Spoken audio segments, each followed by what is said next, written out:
রোজগার করুন না কেন, যতক্ষণ না আপনি মন থেকে শান্তি পাচ্ছেন, যতক্ষণ না আসলে আপনি মন থেকে সুখী হতে পারছেন, আপনার সংসারের অভাব অনটন কোনোদিনও দূর হবে না। সংসারের অভাব অনটন দূর করতে হলে আপনাকে অল্পে সন্তুষ্ট হতে হবে, আয় বাড়াতে হবে, সৎ উপায়ে কঠিন পরিশ্রম করে যাতে দু পয়সা বেশি রোজগার করা যায় চেষ্টা করতে হবে। আপনি যদি সবসময় অপরের সাথে তুলনা করেন, হা হুতাশ করতে থাকেন, টেনশান করতে থাকেন, কার 10তলা বিল্ডিং, কার 4টা ফ্ল্যাট, কে 4 চাকা কিনেছে আর আপনি ভাগা ধরধরে সাইকেলে ঘুরছেন, আপনি মাটির বাড়িতে আছেন, এই রকম যদি টেনশন করতে থাকেন তাহলে কোনোদিন আপনার সংসারের অভাব অনটন দূর হবে না। উপরন্তু আপনি আরও বেশি বেশি করে মানসিক টেনশানে ভুগবেন। নিজেকে না বিন্দাস রাখার চেষ্টা করুন। মনে রাখবেন, আল্লাহর কৃপায় আপনার যতটুকুন আছে, বিধাতার কৃপায় আপনার যতটুকুন আছে, সেটাই আপনার কাছে অনেক। 10 টাকা আপনি উপার্জন করেছেন কঠিন পরিশ্রম করে, সেই 10টা টাকাকে উপভোগ করতে শিখুন। ওই কে লাখ টাকা রোজগার করলো তার সাথে আপনার উপার্জন বা আপনার ক্ষমতাকে মেলাতে যাবে না বা তুলনা করতে যাবে না, তাহলে আরও বেশি কষ্ট পাবেন। দেখুন, মানুষের জীবনে দুঃখ থাকবে, কষ্ট থাকবে, সব কিছু মিলেমিশেই জীবন। সুখও থাকবে।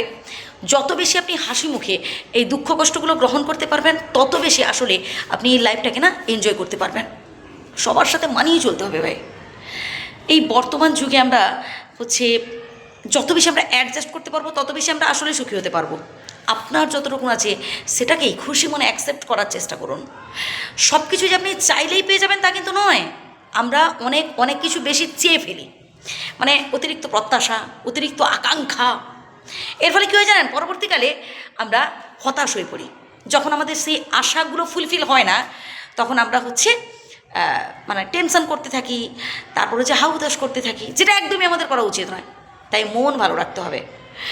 যে মানুষগুলো আসলে আপনার জন্য উপযুক্ত নয় ভাই, সেখান থেকে সরে আসুন। দরকার নেই তাকে বেশি তেল দেওয়ার, দরকার নেই তাকে বেশি গুরুত্ব দেওয়ার। যারা সত্যিকারের প্রিয়জন হয় তারা কোনোদিনও ভোলে না, তারা মৃত্যুর পরও আমাদের কাছে অমর থেকে যায়, তাদের কোনোদিনও ভোলা সম্ভব হয় না। কিন্তু দেখবেন, যারা প্রিয়জন নয়, যারা আসলে তাদের স্বার্থে আমাদেরকে ব্যবহার করতে আসে, তারপর স্বার্থ ফুরিয়ে গেলে ছুঁড়ে ফেলে দেয় বা ভুলে যায় বা সরে যায় বা যে কোনো একটা বাহানা দেখিয়ে তারা আপনার সাথে সম্পর্কটাকে ছেদ করার চেষ্টা করে বা ধীরে ধীরে সরে যাওয়ার চেষ্টা করে, তারা আসলে কোনোদিনও আপনার জন্য উপযুক্ত নয়। এটা বুঝতে হবে।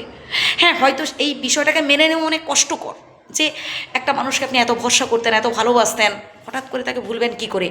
হ্যাঁ, এটা সত্যি কষ্টকর, কিন্তু বাস্তবটা এটাই। আপনি যদি না ভুলতে পারেন, তাহলে আপনি সামনের দিকে এগোতে পারবেন না।